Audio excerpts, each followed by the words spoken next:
What's up everybody, welcome to Money Management channel. My name is Andrei and today I'm gonna be doing an update on SOFI ticker.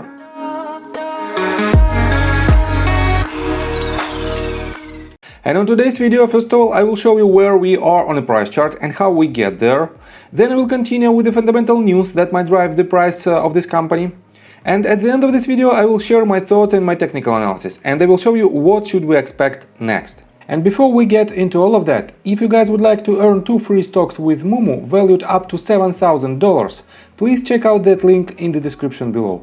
All you have to do is sign up for an account and deposit as little as $1. This is guaranteed free money.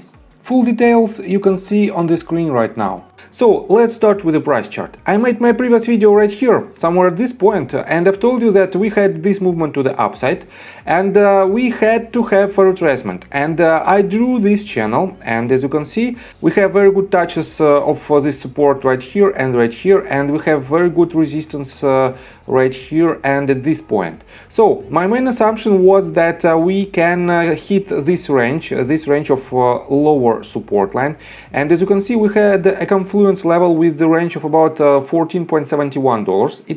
It is a previous bottom from several levels right here that we had previously, and we had very good bounce from this range, first bounce, and I've told you that right here we might have a bounce and we might have a trend continuation. But instead of movement to the upside, we had the announcement from Federal Reserve that they will increase interest rates much sooner than expected, and definitely it will be a negative catalyst for all the tech stocks. And we broke this channel, and as you can see, this channel is a bearish flag, some kind of bearish flag. It is what it is. We broke it to the downside, but we had extremely good support line from this range. It is a previous bottom right here and the previous top of the first wave right here, and for now it is one of the strongest support that we have. And I will show you what should we expect next in my technical analysis, and let me show you the most recent news. First of all, on January the 6th, we have this article that is titled "SOFI Stock Dips to Lowest Since DeSPAC as Investors Await Bank Charter." And let me quote you this. SOFI Technologies stock dropped as low as $13.01 in Thursday trading, its lowest point since it first started trading after its merger with Chamath Palihapitiya's SPAC, Social Capital SOFI Holdings 5. That's 41% below its opening trade of June the 1st, 2021, its first day as the public traded company. Remember that the fintech is waiting for approval to acquire Golden Pacific Bancorp, a tiny bank that would give SOFI a national bank charter that would allow the company to start accepting deposits and making loans using member deposits. And I have to say that we have news that some analysts and a lot of YouTubers considered as negative, and let me show you this. On Yahoo Finance, on January the 7th, we have this article, and it's titled "Drama at Top Banking Regulator Puts Pressure on Bank Mergers." And let me quote you this. On New Year's Eve, FDIC Chairman Jelena McWilliams abruptly announced she would be resigning from her role effective February the 4th. The move leaves only Democrat-appointed officials on the FDIC's board. And let me quote you this.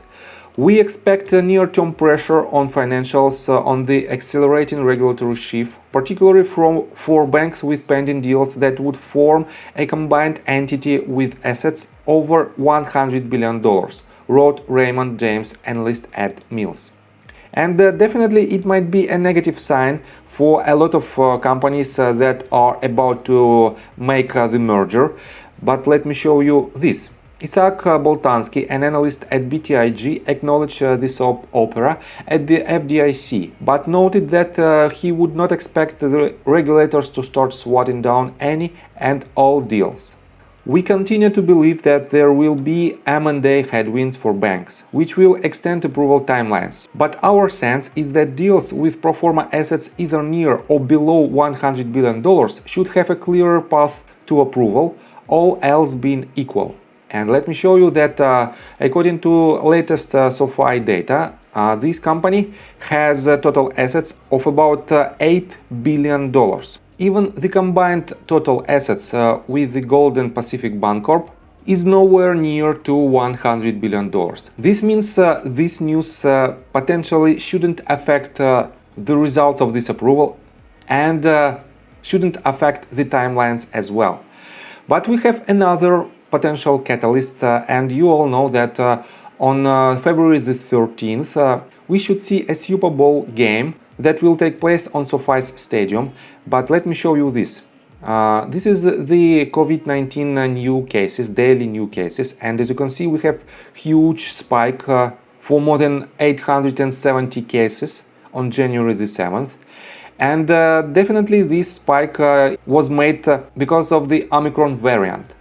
But let me show you that the death rate is not so high, and this means the majority of cases of Omicron variant are far from severe. And this means potentially we might have some issues with this game, but let me show you this. The Super Bowl is coming to LA. California officials say COVID won't stop game from being played at SoFi. And we have a lot of articles that are telling us that we will see this Super Bowl on the SoFi Stadium. On top of that, we don't have any mentions on the NFL.com website related to the rescheduling or potentially relocation of this game. And we have the SoFi Stadium for now on the official website. So I think it is also not a bad sign for this company. And this means I think we have a lot of upside potential in near term for SoFi stock.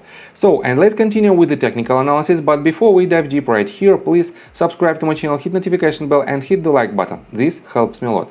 So guys, as you can see, we hit the lowest point on January the 6th. And it was roughly $13 price point. And from this range, we have much more chances to hit higher targets. And let me delete unnecessary tools. So in my opinion, we might hover for quite some time around the levels of $14. We might even hit the range of about $13.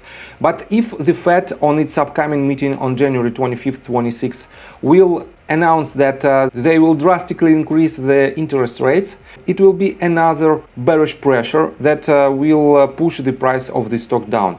But until the January 26th, I think we will have some kind of movement to the upside, and in my opinion, in upcoming week we might hit even the $13 price point as our double bottom pattern, and from this range we might go higher. Let me mark this movement for you as a potential movement. We might hit this range and then break it to the upside and have something like this. And when we will see the announcement from Federal Reserve, we will definitely have some pullback, and this pullback again will be another opportunity to re-enter your position at the lower price point. So, if you want to invest in this company, this range is extremely attractive for you as an investor. But if you want to have more confirmation to enter the swing trade, just be careful, because we don't have much confirmations for now. We have to have higher highs and higher lows, and we have to have some clear news from the bank charter and from the Super Bowl game.